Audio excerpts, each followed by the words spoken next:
तरीके से केरल सेक्टर के हालात काफी ज्यादा नाजुक बने हुए हैं। आज ऑपरेशन कमल 11वां दिन है। भारतीय सेना और आतंकियों के बीच में लगातार मुठभेड़ चल रही है और आप किसको जिम्मेदार ठहराएंगे, क्योंकि सबसे बड़ा सवाल ये उठता है आतंकी घुसे और सेना की नाक के नीचे से घुसे और उसके बाद फायरिंग भी शुरू करी। देखिए वो बड़ा लोनली एरिया है और वहां पर जो कुछ भी होता है उस पर पूरी नजर हमारी बनी हुई है। फिर भी इधर उधर से अगर कहीं से घुसे हैं तो उसको कंट्रोल किया गया है। काफी आतंकवादी मारे भी गए हैं और सबको घेर लिया गया है और इस वक्त सेना वहां लगी हुई है। मैं ये समझता हूं कि ये एक चैलेंज था जिसको हमारी फौज ने पूरी तरह, फौज को पूरी आजादी दी गई है और पूरी तरह से कह दिया गया है कि वहां पर जो भी उचित कार्रवाई हो उससे वो गुरेज ना करे, उससे वो बिल्कुल पीछे ना हटे और फौज अपना काम कर रही है। मैं ये कहना चाहता हूं कि इसमें कोई भी ऐसी चीज नहीं है जिसमें हम कहीं कमजोरी दिखाएंगे या दिखा रहे हैं, ऐसा कुछ नहीं है। अगर ऐसा कुछ हो रहा है तो उसका मुंह तोड़ जवाब दिया जा रहा है और दिया जाएगा।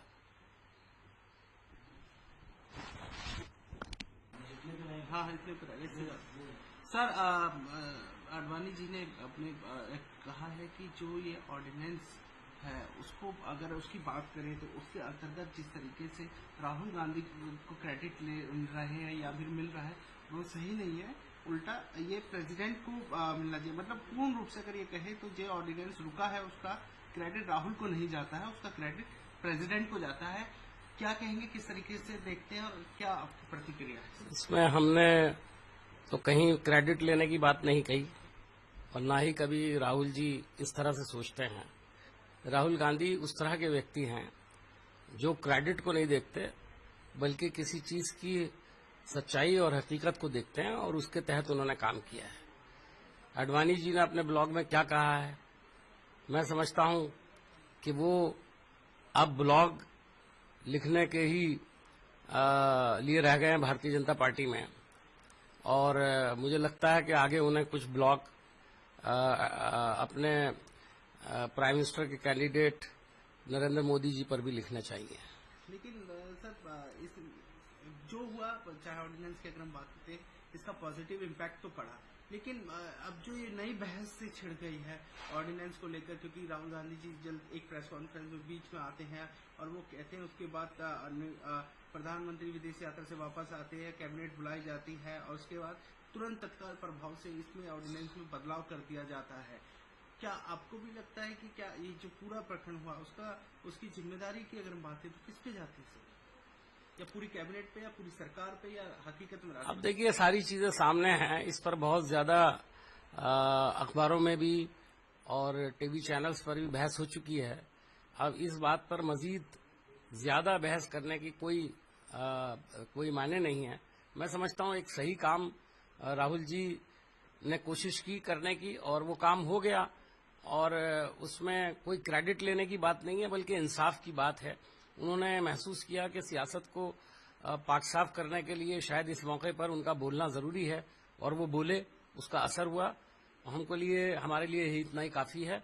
देश की जनता फैसला करेगी कि क्रेडिट किसको जाता है किसको नहीं जाता है। देश हित में काम हुआ है, जाहिर है कि देश हित में और अवाम के हित में ही उन्होंने सोच करके ये बात कही है और अवाम ही इसका सही फैसला करेंगे कि हमने ये फैसला जो किया है, हमारी सरकार ने भी जो फैसला लिया वो ठीक किया है।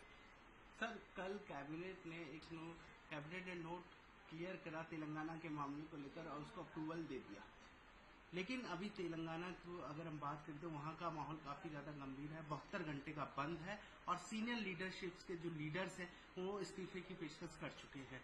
सरकार के लिए कितना बड़ा सेटबैक है?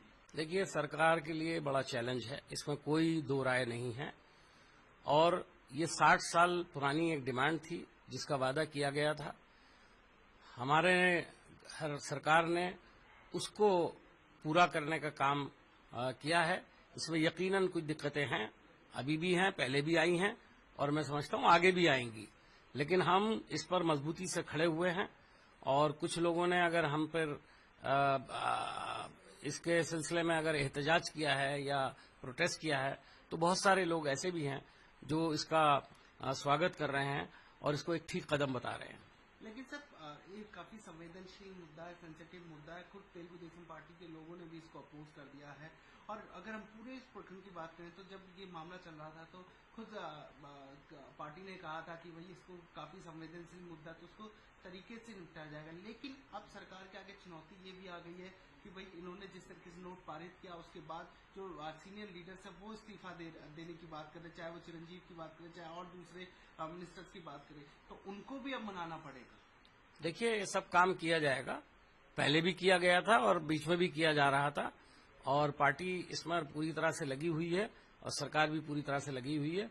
मैं समझता हूं कि एक देरीना, एक बड़ी पुरानी ये एक मांग थी जिसको पूरा करने का सरकार ने काम किया है, और ये तेलंगाना और आंध्रा के लोगों की एक बड़ी ख्वाहिश थी जिसको पूरा करने की कोशिश सरकार कर रही है। सर, एक और महत्वपूर्ण सवाल है, कुपवाड़ा में जो केरन सेक्टर है वहाँ पर जिस तरीके से कंडीशन बनी हुई है, आज ऑपरेशन का 11वां दिन